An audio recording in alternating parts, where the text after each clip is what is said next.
Bonjour, une vidéo très courte pour vous partager comment j'analyse un plan d'une maison, d'un appartement, pour ensuite restituer mes conseils Feng Shui.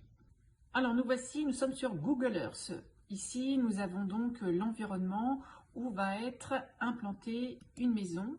Donc là, j'ai intégré le plan de l'architecte en me basant sur ces informations et donc sa direction indiquant le nord. Et puis j'ai ajouté notre boussole Feng Shui. On a l'information ici du nord qui est exactement la même que celle donnée par Google. Et ensuite, pour avoir les informations énergétiques, j'utilise l'outil donné par Google Earth qui est la règle et je calcule de cette manière l'orientation exacte. Et là, vous voyez ici le chiffre 342 degrés 51. Bon, eh bien vous allez me dire, avec ça, on n'est pas plus avancé. Eh bien si, parce que les Chinois ont mis en évidence qu'avec une orientation très précise, on va avoir une carte énergétique ultra précise.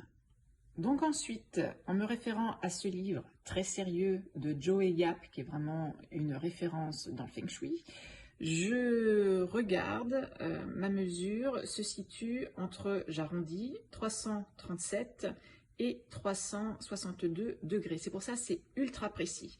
Et donc, nous sommes dans une structure haut, et donc la maison, elle est située, l'assise, l'arrière de la maison, si vous préférez, est située côté nord, comme c'était indiqué sur le plan.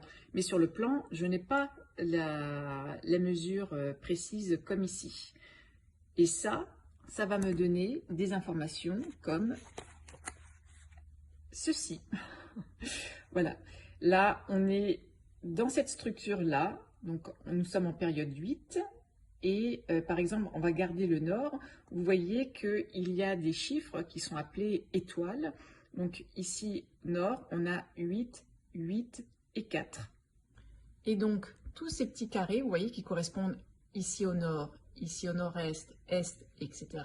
Je les remets ici dans leur contexte en fonction des pièces de la maison. Et ça me donne une lecture très fiable sur ici les secteurs qui sont favorables et ici les secteurs qui vont demander de l'attention. Les chiffres véhiculent une énergie positive ou négative, tout dépend des périodes.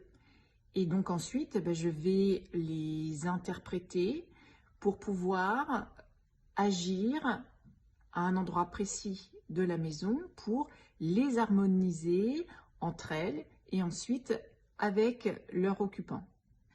Quel est le bénéfice? Si le cœur de la maison est optimal, ça veut dire que les énergies circulent favorablement, eh bien, elles vont transmettre aux occupants des énergies favorables.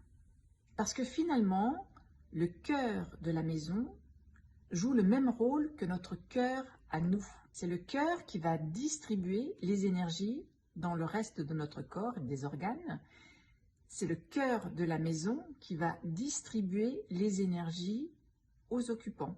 Donc plus c'est fluide, plus vous serez en bonne santé et plus votre chemin de vie sera harmonieux.